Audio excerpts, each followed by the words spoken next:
Welcome to the Nuclear Snail channel. In this episode I'm gonna show you how I built this very real, functional saw blade axe for the zombie apocalypse. This video is gonna be just about the how I built it part. So there is gonna be another one about why I chose to design it the way I did, how I think it would compare to comparable weapons or to other weapons you could use in the zombie apocalypse. I'm gonna talk about all of this in a similar fashion like you would find on historical medieval weapons and armor channels such as Scalagrim or Schola Gladiatoria. So I'm gonna give this like a weapon analysis, how I think it would perform. And I also am gonna, of course, talk about design from an artistic perspective behind it, because I also put some effort into that on this one, so the way I usually do in my show and tell videos. But as I've said, this one is just about how I built it, so let's check that out. So here's how I made it. First thing, I made a photo with my mobile phone, which is why it's for some reason not showing on my PC properly, of the saw blade from above next to my ruler. I also measured out the diameter of the saw blade, which was 23 centimeters, and that way I could transfer it all into Photoshop, so this traced shape right here of the saw blade is accurate. I used this to create a shape that I think looks cool, which is this darker shape here, that I would then cut out of the saw blade. I also planned where the holes would be, and so on and so forth. You already saw that this is not how it worked out in the end for reasons, but this is how my workflow went. I'm also showing this to you so you can see that I'm also failing sometimes and improvising along the way to achieve a good result in the end. It not always goes as planned from the beginning. So I print out this shape out of paper, and then I try to trace it with a marker and with an awl, and that doesn't work, so I just spray paint all the parts red that I want to remove, and then I remove them using a cut-off disc on my rotary tool, leaving us with a result like this. Then I position my saw blade piece on the piece of plywood that I have, and use my pencil and a ruler to sketch the exact shape of the handle into the wood, and then trace it with a pen so I can see it better. I also consider where the hole is in the axe head, so I do not accidentally position one of my bolts on top of it, rendering it useless.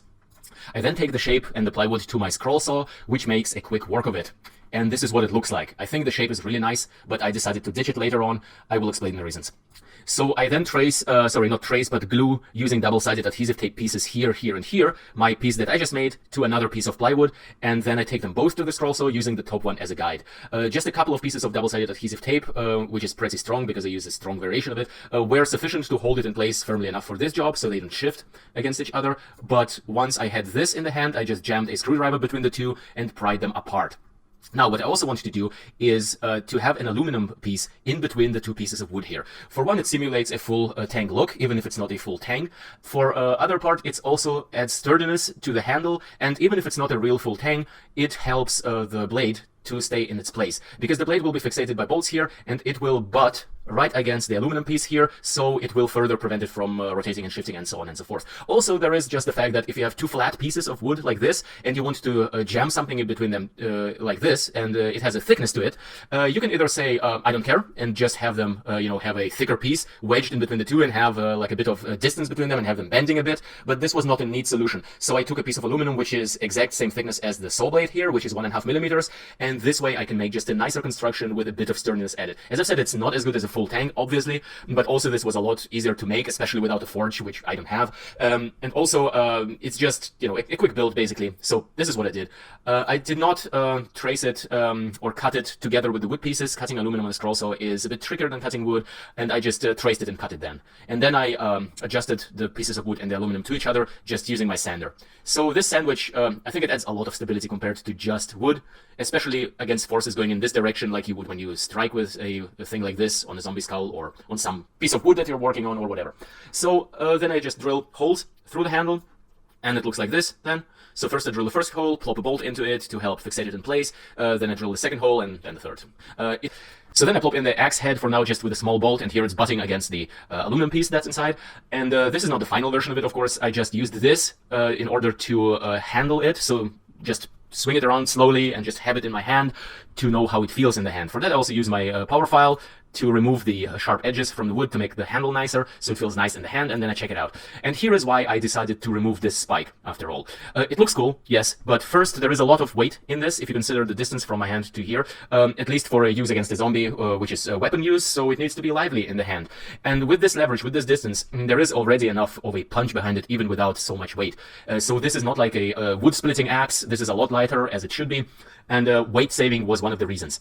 Another reason is that while it worked actually, I think, pretty nice when you flip this around and use this as a hook, for example, to drag the zombie somewhere or drag him to the floor or something like this, I still felt not very comfortable swinging this around or handling it at all using this side forward, knowing that this spike is facing my face and neck and whatever else body parts I have. I mean, some people might like it. I did not like how it feels, even if I liked how it looks. So I removed this, and later on I also removed this, as you can see here, because this was still adding a lot of weight at the furthest away point from my hand, so a lot of leverage, which made it sluggish to handle, or more sluggish to handle by some amount, without really adding that much of a use. Because especially considering the forward tilt of this handle, that part up here, these two spikes that are still here in this picture, do not really add a lot of reach. Maybe like a centimeter or so, but they add a disproportionately more weight and inconvenience. That's why I also removed that part later on, after playing around with this a bit more. Anyway, after doing that, I also deburred and beveled the whole wooden part with the sander. I tried some different variations of how I possibly could jam in the axe head in there, but I didn't come up with a better idea, so this one it was, just minus this part. And then I decided to get to fixating the blade in there properly, using a 6mm drill here to drill out the hole, into which I then plop in a 6mm bolt, as opposed to those placeholder bolts, which are just 3mm. And this is also repeated here. And you can see that here I have those two 3mm bolts holding it in place, preventing it from moving around too much as I drill out this hole. So this was pretty much necessary here, seeing how this steel was pretty tough to get through with a drill. So I didn't want it to move around much or at all. So this one I just left in there because it's just an additional like precaution kind of thing, because the blade is already held firmly in place by these two bolts and the pressure that they create between those wooden scales or handle parts. Then I take the sandpaper to the handle. At that point in time, I didn't know that I would be using some leather wrapping later on, so this is pretty much wasted work here, polishing this. And I also decided to remove some of the rust from the blade. Not because I dislike rust as such, but because I dislike this rust in particular. It's like those really small but intense spotty freckles. You can barely tell it apart from the table. It is kind of camouflaging the silhouette of this, makes it blur into other things, and I don't like that. I wanted a distinct look. So while I don't dislike rust, I disliked this particular rust. So I removed it, making the blade like this. And I think it looks a lot better. It's still kind of frostbitten. I didn't like completely make it clean and polished and whatnot, but I removed that intense rusty freckleness that I didn't like. On the other side too, I'll do a bit less here. Also remove those markings that were here that I sketched into it at some point. I don't know when or why. Before I even planned this whole thing out, I was just trying out various shapes by sketching them directly into this, so just ignore those. Then I carry on to cover up the axe head with some duct tape because I want to take care of the finish on the wood. And I try spraying it with black and olive and then sanding it, but I really didn't like this look. It didn't look lively to me, and it also didn't look in a cool way, dead or undead, if you will. It just looks kind of lame. I don't know. Maybe for some other build I would like this kind of look, but it just didn't click with me. It felt kind of like rotten, but not in a cool way, if you know what I mean. So I decided to go outside and give it a burn with a torch while being really, really careful not to set anything on fire and doing it in an area where there is nothing that could really burn. And it ends up looking like this, after which I take some sandpaper to it, and it looks like this, which is actually pretty neat, and I might have left it at that, but I proceeded to give it some olive oil, which is not the best thing to apply to wood, but in a pinch I did just that, because I didn't have proper wood varnish, which would have done a very decent and a lot better job at this whole thing that I attempted here, but I ended up with something like this. Here is the oil just being applied, it is still seeping in, and then we have this, which I think is fine, it's okay, but I'm not in love with it. I tried to remove some of the darkness from the edges, but it was very difficult to make it consistent, and again we have this type of thing where the silhouette is being blurred by the paint job, or in this case just the surface finishing.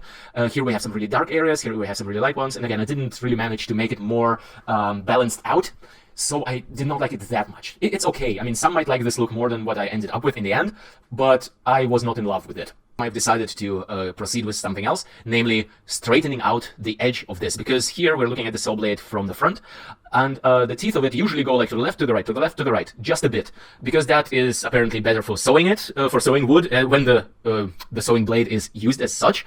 But this is not what I want when I want to cut through a zombie skull or to chop some wood or whatever else. What I want for this is for them to be aligned in one perfect line as much as possible. So I give it a couple of whacks with a hammer on a flat steel surface right here, and that takes care of that for the most part. Then I want to add a maker's mark, so I cut out a stencil on adhesive vinyl foil and glue that additionally, tape that additionally with some duct tape to the blade, because I want this blade not to be so empty, visually speaking. I want to add an additional mark. And then I use some electro etching. I will not go into detail about this right now. I will only say that I'm using a 12-volt adapter, and I'm of course heating all the safety precautions and all that. I end up with something like this, which is too bright for my taste. I want it to be a bit darker, so I just spray with spray paint into that. And then when it's dry, I apply some sandpaper again, ending up with something like this, which I think looks awesome. I did overburn the edges a bit, so I applied a bit too much etching here, but it's, you know, it's post-apocalyptic, will do for such a build. It's not more messed up and disorderly than the rest of the build, so I'm not worried about that. Then I got the quote-unquote genius idea to sharpen the blade already. I just couldn't contain myself. That was a mistake, because I did work on this whole thing a bit further after this, so what I should have done is worked on everything else and then sharpened it. And also I would never sharpen a blade for something that was supposed to be used just as a prop, even a hero prop, that you do close-ups on and so on and so forth, but with this one I wanted to have like real axe functionality as well. And I think it also looks really cool, like it can do some real damage, and it can. And I think this edge just looks great. It's not perfect, but for the build's visual style, I think it's exactly the right thing. And then I also decided to add leather wrap to add some more visual interest to the whole thing. I mainly added the leather wrap for aesthetics. Usually I would have, if it was like just pure functionality thing, I would have left it at the wood handle, which I had polished before, so it felt nicely in hand and all that. Problem here when adding the leather wrap was that the handle already was at perfect thickness, and the leather adds 1 millimeter on each side, and even more because the leather wrapping overlaps itself. And 1 millimeter on each side actually is a lot in terms of comfort, as I found out. So I remove 1 millimeter at each side using my sander here. And I also decided to ditch this burned finish because as I said, I wasn't in love with it. It was alright, but I didn't like it. So I'll also remove that. I tried an experiment where I add some ground up coffee into oil and then apply it using this kitchen towel to the axe wood, but it really didn't do much. I mean, the oil did. It made it a bit darker, oilier, and yellower, but the coffee didn't really take on. Maybe it works if you let it sit forever, or if you ground it finer. I don't know exactly. I don't know if it's even a thing that you can do. I just tried it randomly, and it didn't work. So on my odyssey to make this better, I decided to just spray it again. So I cover up the blade again with duct tape and spray it with this brownish paint. I wanted to do a two-layer paint effect, like as if that plywood was repurposed from something else, like a piece of a house or a fence or a boat or whatever else has wood that has a primer to it. This is not a primer, but usually in a lot of cases you will have some darker kind of a primer on the wood, and on top of that they will then paint the actual paint that they wanted to have. In this case it's white, and I also immediately dust it off using my usual method of dusting onto still drying paint. You can still see here it's white, but with pieces of dust here. It's a bit beige here and even yellowish here on the handle. And I, of course, didn't do a perfect paint job on purpose. It's also each time just one layer because I want it to be imperfect. And in fact, while it still dries, I use my kitchen towel to rub off some of it, ending up with a result like this, where it goes to reveal the wood underneath, as well as that first darker layer. And also later, when it dries, I also use sandpaper to sand it off because it gives a different kind of look than just the wet wiping, wherever it was. Here it is. So wet wiping gives a look like this, where it's really strong and like a large spot removed, while sanding while it's dry gives more of a subtle look. And I want a combination of both, really. So yeah, after that I apply the usual technique of using diluted paints to add some additional dirt and grime and all that. And when working with white, as I found out, it takes on that paint really quickly, so I was really cautious using it. And in the end, though, you might say, yeah, it's white, but that only is that color in your brain. In reality, the final result, it's kind of like a gray already, like a light gray on average. Because again, white takes on other colors that are darker than it quickly, and so would it also happen in real zombie apocalypse, I guess.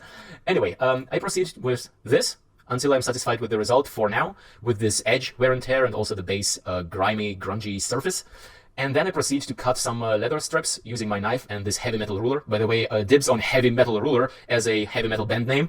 This didn't work that well. Maybe my knife wasn't sharp enough, or maybe I'm not doing it right, but just eyeballing it and using scissors gave me a better consistent leather stripe, which you see here, which I then attached using some cyanoacrylate glue, also known to me as 1 second glue, because it dries really fast, so in 1 second, or maybe a couple of seconds. So I drop a large drop of the glue here on the wood, and then I press the leather here to fixate it on the first point. And then I wrap it around. And as I do so, this picture is just a demonstration. I was actually holding with my finger here from the other hand that's holding the camera right now as I take the picture. Additionally, to have it, not lose contact with the surface despite the glue, and also add some glue here to the leather and to the wood. And then I just pull it over like this using some tension, and I press it firmly and let the glue dry for a couple of moments. And then I have a tight wrapping like this, which has some overlap, 3 to 5 millimeters in my case. And then I repeat this process. You can barely see it here, but there is a drop of glue here, and I repeat this, always using some decent tension, until I arrive at the end, where I find out that the leather piece was not long enough. You would be surprised how long this leather piece needs to be for a small handle like this. It goes round and round and round, and that's why, in this case, it needed to be like 60 to 80 centimeters. I didn't measure it out, but it was a lot more than you'd think at first. Anyway, I fixed this problem later in a cool way, so it's good that this happened. Before that, I removed the excess from the top using my knife, and I also use some glue, like I lift off those edges of the overlaps and dab a couple of drops of glue under there and then press it on and wipe off the excess glue using kitchen towel, a piece of which you can see stuck here. So this is what it looked like then on this end. It's obviously really ugly, so I decided to wrap a belt at the bottom of it, around it, just once. This belt was a bit too bright for me, the yellow one, and too much attention grabby. This one was too dark and saturated, kinda, but I like this. It goes hand in hand with the pale theme that I have on the whole prop or tool here, and I chose this for that reason. It's still adding a bit of a different color, but it still goes hand in hand with what we have, with the mood.